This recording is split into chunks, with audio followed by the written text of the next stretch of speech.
This is a video I've had in the back of my mind for quite some time, potentially years. However, my main problem with covering this topic in the past was that it required a bit too much speculation considering how little we are given. So much so that it bordered on essentially creating Fallout New Vegas fanfiction, which isn't really my style or what I try to go for here on my channel. But the newly released Fallout television show has given us quite a bit of clues to help build our own interpretation for what the canon ending to Fallout New Vegas could potentially be. So I'll use what we're given to piece together what that true ending may look like. With that being said, however, it should be apparent with me saying that I will in fact have to spoil the Fallout television show, so before we proceed any further into this video, I am issuing you a heavy spoiler warning now. If you have not watched the Fallout show, you have been warned. I should also clarify that despite the title, I'm going to be taking somewhat of a different approach to this topic, and by that I mean not only will I look at which specific ending I think is the most possible, but I will also attempt to present multiple possibilities as to how each ending could still occur given the circumstances and context clues. In the final moments of the Fallout show, Hank McClane flees from his daughter Lucy and the ghoul, but stops once he reaches the New Vegas Strip, as evident by the large building quite clearly resembling the Lucky 38. But as the scene cuts to black, we are then provided imagery throughout the credits of the Strip in ruin,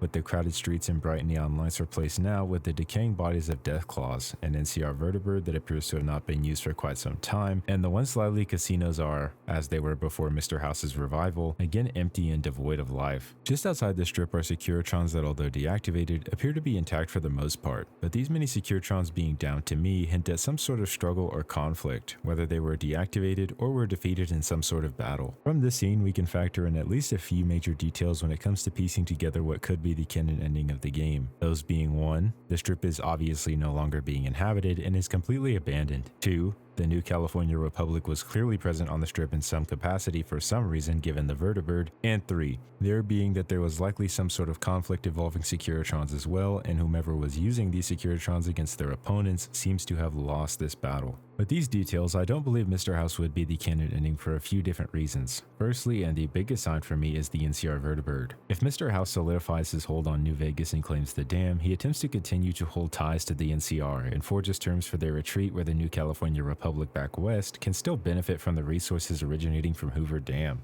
And while General Oliver implies that the Republic may still attempt to strike back or return, House now has a Securitron army possessing missiles that could potentially shoot down one of these vertibirds should they identify them attempting to fly over the Strip in a manner that House deems to be some sort of attack. Or Mr. House could elect to once again utilize a defense system akin to the one he used to protect Vegas from the bombs of the Great War. By 2065, I deemed it a mathematical certainty that an atomic war would devastate the Earth within 15 years. Every projection I ran confirmed it. I knew I couldn't save the world, nor did I care to, but I could save Vegas, and in the process, perhaps save mankind. I set to work immediately. I thought I had plenty of time to prepare. As it turned out, I was 20 hours short. On the day of the Great War, 77 atomic warheads targeted Las Vegas and its surrounding areas. My networked mainframes were able to predict and force transmit disarm code subsets to 59 warheads, neutralizing them before impact. Laser cannons mounted on the roof of the Lucky 38 destroyed another 9 warheads. The rest got through, though none hit the city itself. A suboptimal performance, admittedly.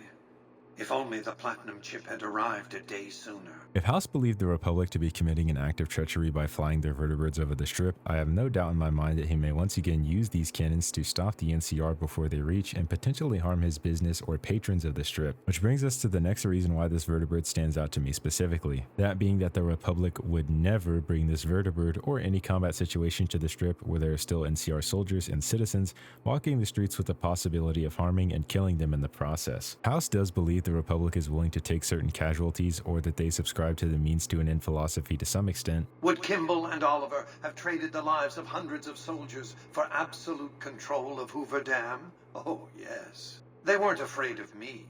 They were afraid of Caesar, that attacking me would leave them vulnerable to a Legion offensive. And so they negotiated. Not out of the kindness of their hearts, as they try to make it seem, because the calculus of power left no other choice. But to me, this is a bit of a reach for this specific scenario where NCR soldiers, citizens, and other non-combatants are directly in the line of fire. The destroyed Securitrons also don't line up with the idea of a house victory, considering that just one of the Mark II Securitrons are shown to be rivals to one or even multiple NCR Rangers and Caesar's Praetorian Guard, which leads me to doubt that any sort of NCR victory would occur in a situation where they attack the strip directly, especially when considering that House has Securitrons patrolling not just the strip, but the entirety of the Mojave Wasteland that could spot and report an NCR vertebrate to House and other Securitrons before it could reach the strip, if it doesn't also just elect to attack it itself. So I don't really see any conditions for House to be the canon ending given the circumstances. Just as with House, I feel the New California Republic doesn't have many conditions where they could be the canon ending. Like I mentioned with House, I believe it to be unlikely that if the NCR successfully claimed the strip alongside Hoover Dam, that there would be randomly placed deactivated or destroyed Securitrons at the gates of the strip. You could explain the vertebrate with a Republic VIP or politician visiting the strip, seeing as how a vertebrate was used to transport President Kimball for his speech, but I can picture this. After the Republic's potential victory at the second battle, they take full control of Hoover Dam and the strip. The strip may continue on as is for some time, which is plausible considering the Republic has held similarly large settlements like Vault City or New Reno underneath their banner for quite a while. However, after the destruction of Shady Sands, NCR soldiers or officials in charge of maintaining or protecting the strip and the Mojave in general may no longer desire to continue holding the Republic's position on the area. After all, they just finished fighting a massive war against Caesar's Legion through the atrocities committed against them by the Legion, taking massive hits to their morale. And the Republic isn't much better by barely taking care of the troops maintaining their occupation of the Mojave. Prominent examples of the NCR's negligence being the entirety of Camp Forlorn Hope, as well as scattered situations throughout the Mojave like Ranger Esteban. I know. I've been crying. Stupid. I'm supposed to be a soldier. My husband, he's a ranger, and he got murdered by a pack of fiends. Goddamn savages laid his body out to rot. Brass won't say it to me straight, but they mean to leave Esteban out there. I can see that plain. Colonel says he can't spare the men to bring Esteban back home. And the fiends, they put all kinds of mines and traps around his body. Snipers, too. NCR never leaves a soldier behind. That's what the recruiters told us. Promised us. We believed them. Hearing news of Shady Sands' destruction alongside the existing combination of these unfortunate circumstances to me could be enough for soldiers across the Mojave to abandon the NCR, which explains the current condition of the strip being as desolate as it is, and could also explain the Securitrons, as without the NCR, patrons of the strip would be forced to fend for themselves, which could result in chaos like Freesiders attacking Securitrons at the gates of the strip attempting to break in. While this may seem likely enough to be a canon ending, to me, I don't see the NCR simply abandoning a post like the strip or territory as resourceful as the Mojave even after a tragic event like the bombing of Shady Sands. Todd Howard is on record as well saying that even after said tragedy, we still haven't seen the end of the NCR, which to me sounds as if the Republic is still doing what it can to maintain its presence in territories it held outside of Shady Sands, which if they won would undoubtedly include the Mojave and the Strip. It's always possible that the soldiers and officials present just gave up on this as well, but you get the idea. The conditions for the NCR to be the canon ending are there, but I myself just don't view them as likely given the nature of the Republic and the information we have on their current state personally. As always, Yes Man and the Independent ending is once again a unique case. The Courier and Yes Man are essentially in the same situation as House, but there are a few key differences. For example, I believe that House would use a combination of his Securitron scouts across the Mojave and the defense systems he employed during the Great War to prevent or put a stop to any sort of NCR invasion. Yes Man could likely do the same given the fact he has complete access to House's tools, but given how Yes Man, for lack of a better term, goes into hibernation with his upgrades following he and the Courier's victory at the Second Battle of Hoover Dam, You did a super job wrapping things up, and I'm not just saying that because I have to. I didn't want to make a big deal about this until after we won, but, well, I found some code snippets in one of Mr. House's databanks that will let me, reprogram my personality to be a little more assertive, basically. So that's what I'm going to be doing, and it's going to take me a while, so it'll seem like I'm offline. But don't worry.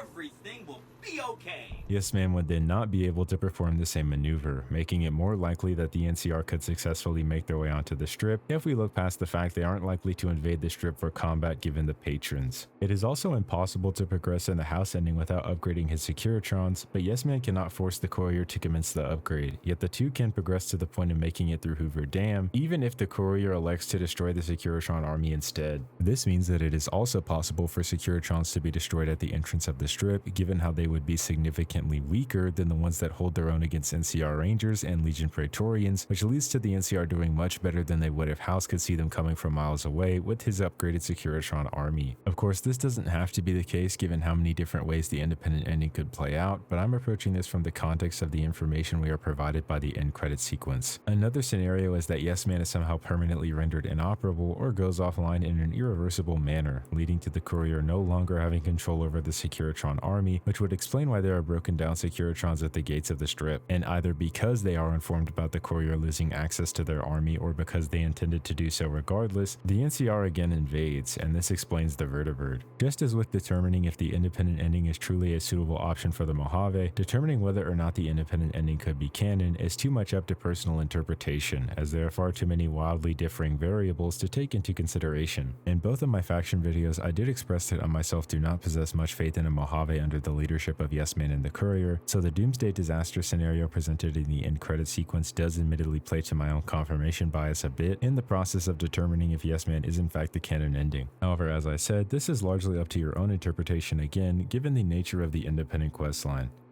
Caesar's Legion seems likely to me for a few different factors. As I mentioned prior, the NCR Vertibird implies that there must have been some sort of invasion or combat scenario involving the Republic on the Strip. In both of my faction videos, I predicted that if Caesar's Legion wins, the New California Republic would eventually return as Oliver himself proclaims. The broken down Securitrons make sense if they are somehow never upgraded and are then forced to defend against Caesar's army at the gates of the Strip after they are successful against the NCR at the dam, especially when you consider that Caesar's Legion retains these sorts of trophies, such as keeping their long dead enemies' bodies on crosses or their heads mounted on poles. Caesar's army at the gates of the Strip would also either murder or crucify the NCR soldiers and enslaved citizens they find inhabiting the Strip, which would then lead to the empty and decaying Strip we are privy to within the end credits of the Fallout show. If either this happens or Caesar instead decides to keep the Strip intact with its business thriving as he himself somewhat implies, the New California Republic is still likely to return, in which case the Legion potentially won this battle or both sides suffered heavy casualties. So we have explanations under Caesar for both the Republic's Vertibird and the broken down or destroyed Securitrons. However, the only thing still somewhat of a point of interest to me is the Strip's current condition. While I did provide the explanation of Caesar ravaging the Strip and its inhabitants, this doesn't exactly cover a scenario where Caesar maintains the Strip in its current form and then the NCR attacks, as even if Caesar is killed on the Strip or the Legion presence on the Strip is defeated, there's still reinforcements present around the Mojave that could still come and fight back against the NCR and potentially win, meaning that they could continue to keep the Strip going as it is. The only explanation I could possibly provide in this scenario is that even after winning against the NCR, the remaining Legion soldiers become disillusioned with their objective of holding the Strip,